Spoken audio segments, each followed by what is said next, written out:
In the video. Who said that? Thanks, sis. She told Ed no beer in the video. Oh, well. You see, look. Y'all gonna listen, Has Drew? spoken. Huh? No, I want everybody to see my preachers. Well, I just wait and see. We're gonna No, talk. it's the bag. Oh, no, it's this because, yeah. Where's the video gonna be? Of y'all. And I'm gonna ask some questions. Okay, go ahead. Amber, sit You ready? down. We're ready? Yes, ma'am. All right. And so what number are you in the family? I'm number 7. Number 7. So who did you grow up? Who were the brothers and sisters who were close? After me was Jackie and Howard. Yeah, but were you close with that? Were those your buddies? Who were you Well, the I was closest with? closest to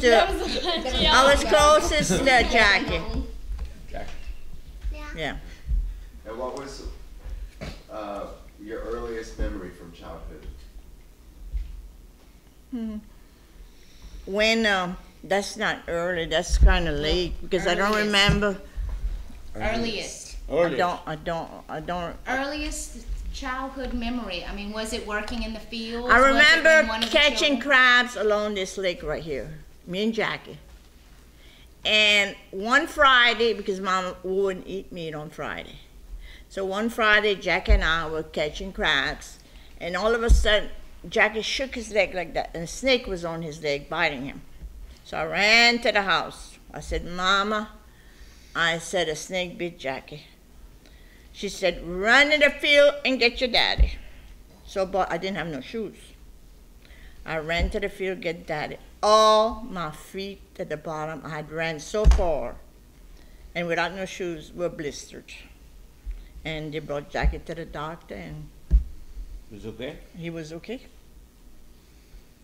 That's one of the early part of childhood. How would y'all catch crabs? We had little baits on little strings, and we just throw that and come with a net.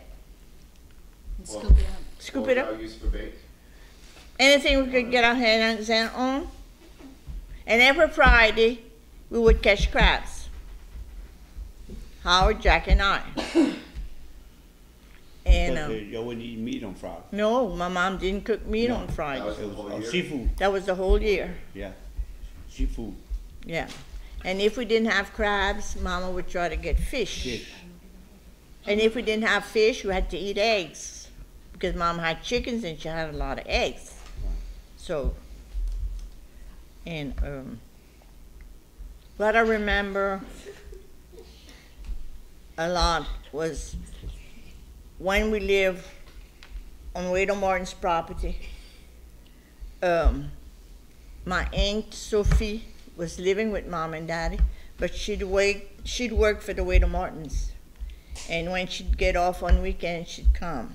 So Daddy had Model T, a Model T, and I remember me, Jackie, Howard, Mama, and Dad and Aunt Sophie getting in the car, and she'd say, "Watch when we go up the levee." Aunt Sophie would say, "Okay, that car is saying, I think I can, I think I can, I think I can." Then watch when we get on top of the levee. That car is gonna say, "I knew I could, I knew I could, I knew I could." That's the youngest.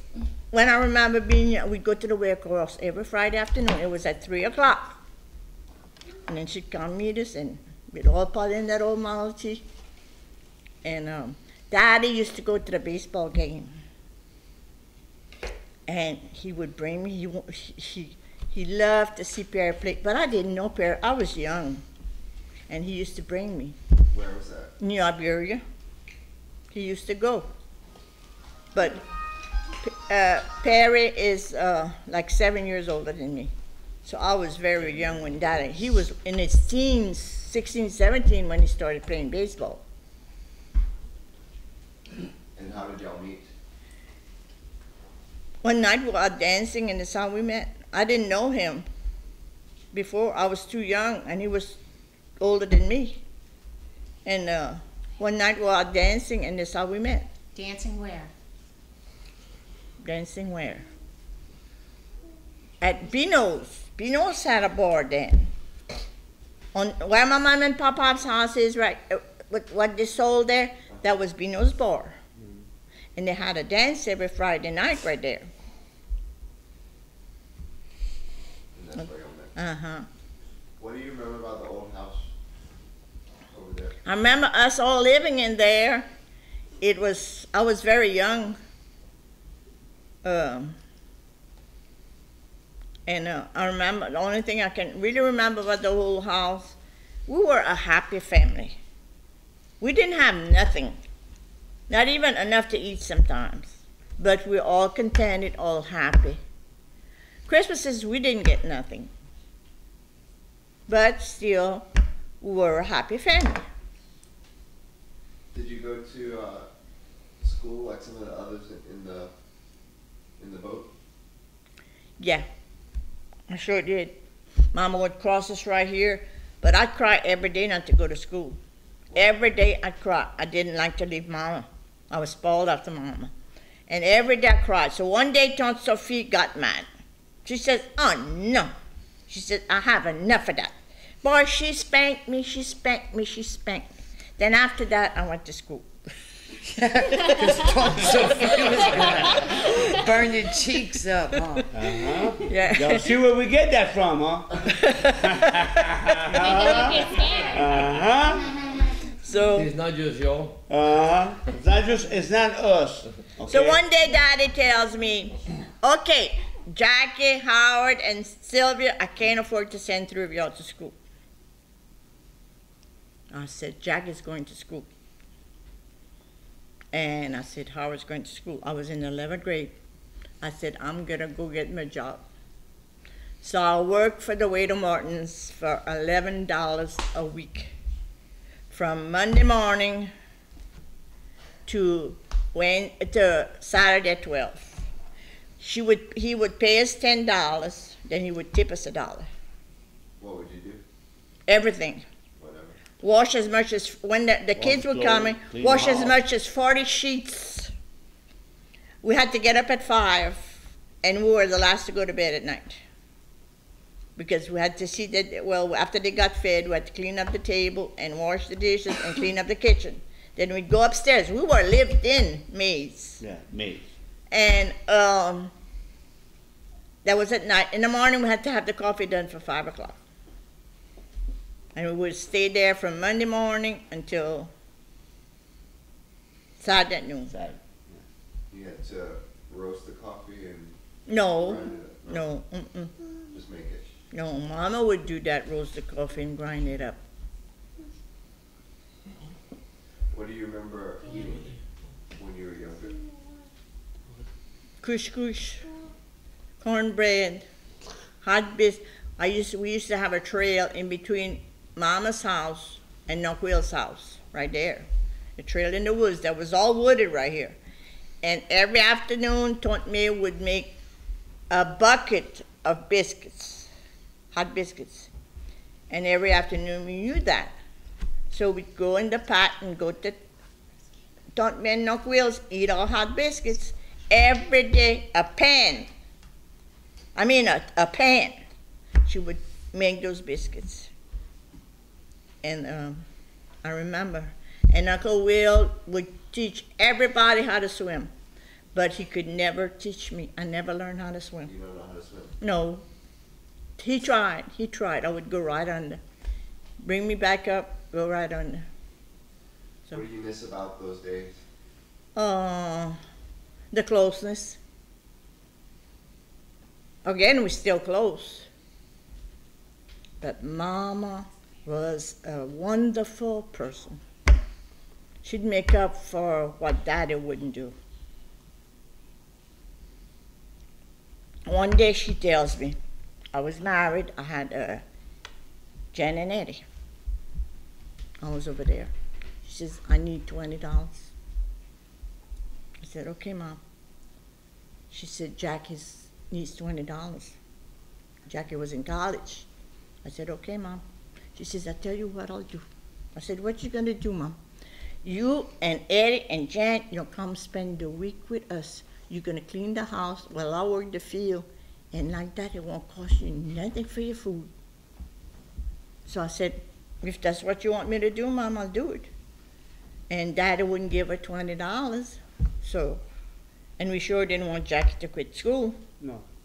So I said, okay. So I gave her the money, and I'd go spend, but she liked for me to come because I would clean her house, and she was always in the field. Oh, yeah. And when she get out, she had to cook. So I would clean house for her. And one day, I'll never forget the day, Daddy yelled, "Woman, come here." So Mama went. He said, "Get on the tractor." Mama got on the tractor. He said, "I want you to do this." Mama said, "I don't know how." "Do it," he said. Mama says, "Sylvain, je connais pas. I don't know how. You gonna do it, you old son of a bitch? Or you gonna get your ass down here and I'll beat the hell out of you?" I went outside. I said, "Daddy," I said, "don't you lay a hand on my mama." Guess what? He started chasing me around the tractor with a hammer. I said, "Okay." I said, "Mama, get in the house." I left. I went by Sis. I said, Caught "You you? get." No, he never caught me. So I went by Sis. I said, "Sis," I says, "Mama, Daddy's threatening Good to job, beat up Mama." I said, "Go over there and see what you can do." I stayed a year without talking to him. A whole year. And he had Jan spoiled rotten. Of all his grandchildren, Jan was the one he had spoiled rotten. He would come get Jan for 3 or 4 days without bringing her back. And I couldn't discipline Jan in front of him. He would get furious at me. Yet he was so mean to his children. He didn't know how to love his children. But Mama would take up the slack that Daddy didn't do. So, What did you learn from him? what did I learn from him? The only thing I learned from my daddy is if you work, you get what you work for. If you don't work, you don't get nothing. And you have to take pride in what you do. That's the only thing I learned from my daddy. It's a good lesson. That's Yeah. a pretty good thing to learn, though. Yeah. Oh, Yeah. yeah. He always tell me that when you have a job, you have to do the best you can. Right. Because if you don't do, it won't work. And what did you learn from your mother? Oh, I learned a lot of things from my mama. I learned, first of all, she taught us all to believe in God. That was her main thing. And she was so proud when one of her grandchildren would make their communion. So, and I learned from Mom not to be selfish. And sometimes my kids say, "You worry too much, you worry too much." But Mama died worrying about us. And I guess in a way I take after her about worrying about my children, my grandchildren. Like Ed told me last night, "Don't worry, Mama. Enjoy yourself." But I can't help myself. And what do y'all, Eddie and Jan and Frank and Dean, what do y'all remember about? Where were they living when y'all first remember going to see them? At the farm. Over here? At the Over farm. here at the Yeah, farm, at the yeah. farm. You know, when that was at In the fields. In the field. Yeah. on the Away farm. to Marble. Away to Marble Triple- Ford, yeah. We used to go every weekend and help them with in the fields. Cut cane, load cane. Bob used to take off with the mules to go to the mill, and then he had another cart, and then we load it as he was gone. And when he come back, we unhook the mules off of that cart and hook it up to another cart. And then while he was gone, bring the other load. We'd load the second cart he had. I mean, everybody. I mean, the whole family would just come to the house and spend the whole weekend helping Pop and Grand and Mom do whatever they need to do in the at the farm. I mean, they had chickens. I mean, they had everything. I mean, everybody would come and help. It was always a family effort whenever they had something going on. I mean, whether it was loading cane, when we started loading cane in trucks, finally, we went from mules to trucks, loading cane. I mean, everybody was there. Nobody missed. One day I was cleaning Mama's house, and she had a chicken coop. And I heard the chickens yelling and yelling, and so I ran outside. I said, Mama, what you banging like that? Man, I caught this possum by the tail and I killed it. She had snapped it against the chicken coop. I killed that bastard, she said. I killed it. She's eating my eggs. She would. And the chickens. Hey. Yeah. Oh, yeah. Randy, what do you remember about my mom? Brushing her hair, going spend the night, brushing her hair. You got to fixing braid it? Yeah. Every night I'd spend over there. I'd either, if she had a headache, I'd rub her head. If I was over there and it was time to brush her hair, we'd brush her hair and fix it again. Climbing in her fig That was trees. one of my favorite things to do to her too. Brush her hair and braid. That's how I learned how to braid hair. She taught you? Yeah, she taught me how to braid hair, and I would brush her hair and braid it, and yeah, I can remember I'd go to the farm over there, and I loved it with her because she'd always let me do the things that Mama would never let me do. You know, I know how it is to be a grandparent now. They always, you know, let you get away with murder, let you get away with things that your parents don't let you get away with. One day, Mama called and she me. did. She said, Siv, come quick. I can't find Ed. Hurry I up. remember that day. So, boy, I take off. Zoom, zoom, zoom, zoom. Go to the farm. See if I can't find Ed. I've been yelling. He don't answer me. So, after a while, there comes Ed with his BB gun out of the field. My mom said, Ed, why didn't you answer? My mom, I had a bird in my view, and I didn't want to scare it.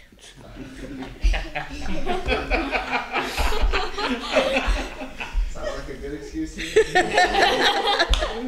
A hunt at heart. Now, when Frank was small, Mama take care of him for me to peel crawfish. So my mom would say, Sha, come sit on my mom. But Frank wouldn't go like that. Frank would back up to her. Back up. And then when Frank would feel her knees, he'd sit down. He would never go like this to Mama. He would always come the back way. And what do y'all remember about Papa? What do you remember me? Papa? Oh, he was pretty strict. Tough. Because Grouchy. he used to have where I live now, years ago, he used to have a garden. Okra, potatoes, and Radish, like, I heard. yeah, he'd have a 2-acre garden, just a small garden. And like on the weekend sometimes he'd drive up, and when I see him, I was kind of scared of him, you know, because he was real mean. He drove up one day, got out his truck, they walked in the house, started hollering for me. I went hide in the closet because I knew exactly what he wanted. I went hide, it didn't work. He can't get me in the closet. He wanted to go pick okra. So me and him and Mom went pick okra and potatoes, and I mean, and he's just, he was strict, but he was the honest old man. You know? Good old man. You know, he was real forward. He didn't like to joke much. Never. Yeah, but no, why never joke much. the 9 kids had a resentment toward Daddy was because of the way he treated our Mama. Yeah. So we all carried this resentment with us all these years. And it wasn't because of him. It was the way And this wasn't because of the way he treated us. It was the way he would treat our mother. One day, Mama had surgery. So, that was just about 5 days she had surgery. Perry comes home. I was going on with Perry. I was crying. He said, what's the matter? I said, there's just 5 days Mama had surgery, and Dad is making her milk a cow. I said, that's ridiculous. So Perry said, well, I know how to milk a cow. So he went and made Mama come in the house. And it's things like that that the children resented Daddy. Things like that would make us resent him.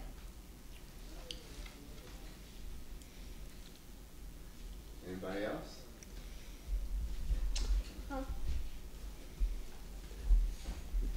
Well, I did a lot of things for him. I mean, every time he needed something, when we moved in the where Mom lives now, he'd holler, call Mom and say, Ed, come see, I need some help or whatever. Helped him build his camp right there, his little camp that he had. I spent, I don't know how much time there with him. Yeah. But I spent, I don't know, a couple of months with him building that camp. But he taught me how to work. I ain't lying. At the end of the day, when we started loading trucks, and Uncle Jack and Uncle Howard and them couldn't climb that trailer to unhook the derrick from the cane, he'd say, Ed, get up there, go get it. He always had confidence in me, so he was I good to remember me. him giving us sugar cane cubes, little pieces of sugar Yep. cane to chew on. Yep. All the smaller ones, he cut the cane and then he'd give them each a little Those cube, slice. And then all the little kids, he'd just walk around and just give them each a piece of sugar And cane. you see, as he grew older, he mellowed a lot down. When I would call and say, Daddy, Perry killed a deer. Oh, where my fish, right, lady Esther. And him and Mama would get so excited when I'd call him to tell him to come help Daddy cut up a deer. Or come meet us, we're gonna make sausage. Or whatever. Or whatever we were gonna make. Mm-hmm. Then Mama used to tell me, never throw your leftovers away. Bring them to me. Bring them to me. The last time I talked to Mama, it was a Sunday. Sis had called Goya and I, and she told us, y'all take care of Mama. I'm going out of town for the weekend, and I'm not taking care of her. So Glow came, she brought some okra and other stuff, and then the Sunday before I went to work, I went over there. She said, Syv, what you doing? And that was every Tuesday. She would call me on Monday. It's your day off tomorrow? I'd say, Mama, yeah, what you want? She either needed medicine or... So I get to Mama that Sunday morning with some barbecue. Sis had brought some barbecue. She said, Syv, je la comprends pas ta soeur du tout. She meant, I don't understand your sister at all. She told me she wasn't bringing us nothing. She called you, she called Gloria to bring me some food, and she says, I'll be dog. She brought me a plate of food anyway. So she said, what you doing Tuesday? That's the last time I talked to her.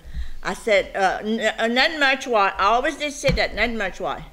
She said, because I need some groceries. And my two sisters are coming spend the week with me. Okay. So I was working at Landry's, and that was the last time that I spoke with her. We found her dead the next day, eating my barbecue with the plate on her, not dead in a stroke, eating my barbecue with the plate. Well, anyway, she used to call me at work at Landry's. I used to say, Mama, you can't be calling me all the time at work. If I'm not waiting on tables, I'm taking orders. If I'm not taking orders, I said, I'm bringing some drinks out. Unless it's very important, Mama, don't call me. And my boss would say, you should be ashamed. I said, I can't help it. I can't let my customers down to answer Mama's phone. So anyway, she never stopped. She would call. This is Sylvia's 92-year-old mother. Can I speak to her, please? So one night I went. She said, Syv. I said, what's up, Mom? She said, I ain't got nobody to sleep with me. I said, Mama, I have to work till 8:30. That's none, she said. I'll leave all the lights on and I'll wait for you. I said, okay. I called Perry. I said, Perry, I won't be coming home tonight. I said, Mama called me at Landry's. She don't have nobody to sleep with her. So I stopped. She had all the lights on. So I get down. She said, you gotta understand, my daughter. Your brother is lonely. He needs to go out dancing. I said, Mama. She was talking about Uncle Sean. I said, Mama, you don't have to explain nothing to me about Sean. You don't have to explain nothing to me about nobody in the family. When you need, just call. And, oh yeah, she would call the restaurant and say, this is Sylvia's 92-year-old mother, or this is Sylvia's 93-year-old mother. And then my boss and I, we used to laugh. We used to laugh. But they never denied me talking to her. It's just that I didn't want, the others couldn't get to the phone, and I didn't want to be. Well, she thought it was important. Mm-hmm. So. Yeah, she thought it was. Her. It was important to her. That's right. That's all that counts. And that's the last time I talked to Mama was that Sunday morning when I went and bring her plate of barbecue. And the Monday when I came back from work, they called me. They had just found her sitting here in her chair. And Tone found her. And she had that plate of barbecue I had bought her in her lap, sitting in her chair. Not a bad way to go. No, No, no, not at all. Pop, we found Pop laying down on his back with a sack of crawfish across his chest when we found Pop. I It didn't know was that. Ash Wednesday. That's right. Ash Wednesday. We got over there in the pond, and it just happened. I was living in the South Side at the time. I was visiting Mom and Dad, and Uncle Jack ran in and said, "Hey, Pop's down in the pond." Was it Uncle Jack or Uncle Cheese? One of them. And so I said, "Okay." So me and Dad took off over there, and when we got there, Pop still had the sack across his chest. He was just laying down, you know. He was loading the sacks from his pirogue into his El Camino, and he still had the sack across his chest. He had a heart attack, so I took the sack off his chest, and we waited till the ambulance got there and all that, and you know, but he worked hard. I mean, that man worked hard his whole life. Yeah, but he died doing what he loved the best. That's right. Crawfish. Yeah, he loved the crawfish. Oh, he loved the crawfish. Crawfish. He crawfish in the pond and in the basin. He actually crawfish with Dad and I at the time. Dad had a bunch of nets, and he'd actually come and get bait. Whatever fish that my dad wouldn't keep to sell at the market, Pop would come and get them to bait his cages. Yeah, Buffalo. Perry would furnish him the bait. Yeah, so For his so cage. he'd follow us, and we'd run a bunch of nets, and then Pop would take the fish that we didn't need, shad or whatever it was, that I couldn't see in the market. Pop would take. That's what he used to bait his cages. So he never had to buy any bait per se, you know, at the time because Dad had all those nets up, you know. So we spent a lot of time through a bunch of seasons, him crawfishing in the basin and in the pond, but he'd come follow us and pick up whatever bait he could, you know, for him to bait his cages. So. Well, he liked Perry very much. Oh, he loved that. He liked Perry because Perry was a baseball player. He loved that. And he used to go to the games in Iberia in his Model T. And he just liked Perry. Yeah. So.